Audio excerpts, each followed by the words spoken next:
여기는 대구 반월당에 있는 S삼성 성형외과인데요. S삼성 성형외과도에서 홈페이지에 보면 수술 전후, 우리가 소위 말해서 비포 애프터 사진이라고 있는데 그런 것들을 보면 사실은 어떤 성형을 어떻게 하게 되었고 또 비용이나 절차나 이런 것들이 이제 궁금해 하시는 거 같은데 그런 것들을 제가, 저도 코 수술에 관심이 많아서 질문하겠습니다. 원장님, 한테 질문하면 원장님은 그냥 간단하게 대답해 주시면 그런 내용을 정보를, 성형 정보를 전달해 주도록 할게요. 제가 이 부분 보니까 코가 오똑하진 않잖아요, 그죠? 약간 납작하다고 해야 되나? 콧구멍도 보이고, 뭐 전 빼려고 수술하신 건 아닌 것 같고, 그러면 이런 코는 전체적인 코소리 수술이라고 봐야 됩니까? 아니면은 뭐 일정 콧끝만 하는 수술입니까? 요 부분만 좀. 제 코 보시면 코끝을 이렇게 변하게 하면 네. 이쪽하고 조화가 안 맞지 않습니까? 네. 코끝을 이렇게 하면 여기가 낮아져 네. 버리니까 네. 코끝을 진짜 미세하게 하면 모르겠지만 일정 이상 변하게 하면 주변하고 조화 때문에 결국 전체 다 건드려요.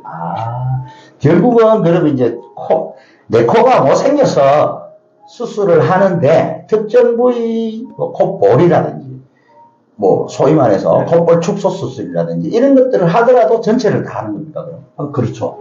그렇습니까? 그러면 이분은 중점적으로 그래도 하신 게 있을 거 아닙니까? 뭐 납작코라든지.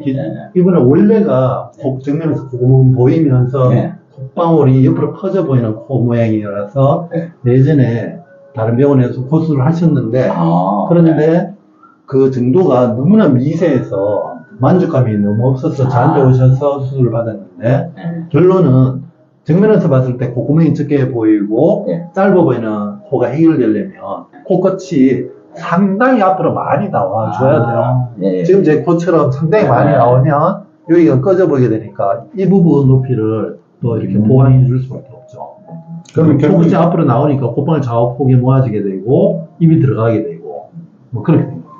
그러면 여기 보형물이라 그러나요? 어떤 코수술에는 주로 어떤 식으로 하는지 이제 우리가 소위 말해서 일반인들은 실리콘을 넣는지 이런 것들이 궁금해 하시잖아요.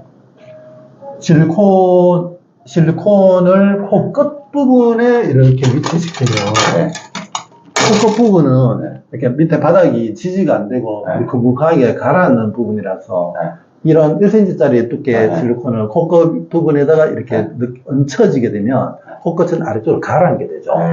근데 이 위쪽은 뼈라서 안 가라앉고 중간은 약간 가라앉고 그래서 전체적으로 통으로 코끝에 뒤까지 다 집어넣게 되면 코끝은 상당히 거의 다 가라앉아 버리고 여기는 안 가라앉고 코의 옆모습만 역전되듯이 그래서 전형적으로 안 좋은 모양이 되고 이 경우는 코끝을 앞쪽 아래쪽 방향으로 이렇게 당겨내듯이 수술해야 되니까 옷으로 치면 앞쪽으로 이렇게 밀어내듯이 코 내부에서 바깥쪽으로 이렇게 밀을 수 있는 강하고 긴 지지대가 필요해서 자신의 가슴 연골, 늑연골을 채취해서 프레임을 만들어서 이렇게 만듭니다.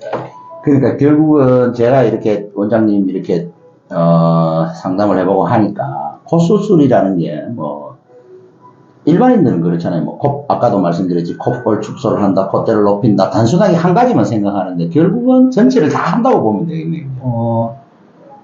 전체가 다 한꺼번에 같이 조금씩 변하는 겁니다. 그렇겠죠. 주로 콧수술은 센터 중간 부분의 이제 3차원적인 이 위치를 다르게 맞춰주면 피부살은 이렇게 같이 붙들려서 같이 이렇게 움직여주죠. 그럼 제품 코 수술은 가격이 비슷하겠네요. 무슨 수술을 하더라도 따지고 보면 코 전체를 건드리는 거나 마찬가지니까. 수십 년 전부터 전통적으로 해왔던 한쪽 코안 절개에서 실리콘 집어넣는 수술은 지금처럼 익숙한 저 같은 사람이 하면 10분이면 끝납니다. 수술 자체는. 근데 이제 수술을 이런 스타일로 하게 되면 가슴 연골 채취하는데 한 시간 또 잠시 쉬었다가 또 코 디자인하고 또 이렇게 이렇게 하면 전체 총 시간은 아까 실리콘만 집어넣는 스타일은 30분으로 잡으면 이 수술은 전체 과정은 5시간 잡습니다. 가슴 연골을 떼어서 하는 수술은 그러면 원장님은 지금 그래서 비용 문제는 가슴 연골을 수술을 많이 하신다는 말씀하시는 거죠, 지금?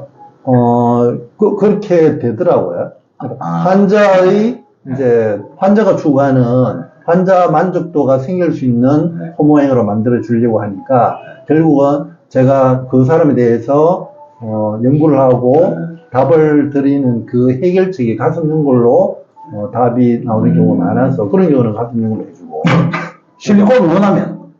콧잔등만 높일 것 같으면 실리콘을 넣으면 되고, 오히려. 코끝을 미세하게 살짝만 뭔가 변화를 주고 싶다. 그러면 귀바퀴 중간 연골을 이용해서 코끝 아래쪽에다가 지휘대를 넣어서 모양을 만들어 주기도 하고. 그러니까 그런 수술에 따라서 가격대가 좀 틀리겠네. 네. 아무리 실리콘 넣으면 좀 싸지겠네요. 네, 수술 시간을 감안해서 공을 진행해야 됩니다. 그렇구나. 그럼 일단은 아주 간단하게 뭐 약간 작은 수술을 하려고 오더라도 좀 어떻게 보면 전체적으로 뜯어서 수술할 필요도 있을 것이군요. 네. 그렇겠네요. 그래서 코 수술 이런 부분도 상담을 주로 받는 게 좋겠군요. 보니까 이 부분에 아까 재수술 말씀하셨는데 이 재수술 하는 경우가 많습니까? 코는? 쌍꺼풀 수술도 의외로 주변의 지인들 보면 쌍꺼풀 수술도 의외로 50세 기준으로 수술 한 40% 정도는 아마 재수술을 하지 않을까 생각합니다.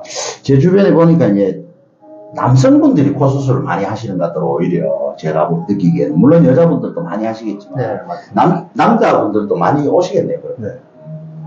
알겠습니다. 그러면 네. 젊은 연령일 때 코 수술을 잘 모르는 상태에서 그냥 하게 됐는데 10년쯤 지나니까 자기 코가 객관적으로 자기가 원했던 코 모양도 아니었고 그래서 재수술을 하는 경우가 한 40% 정도 됩니다. 알겠습니다. 사실 아까 귀연골, 가슴연골 이런 구체적인 디테일한 거는 모르겠지만 설명 잘 들었습니다. 나중에 뭐 상담 오시면 잘 해드릴 것 같아요. 상담이 친절하게 잘 이루어질 것 같습니다. S삼성 성형외과 김흥동 원장님하고 코수술 전후 사진을 보고 약간 설명 들었습니다. 예.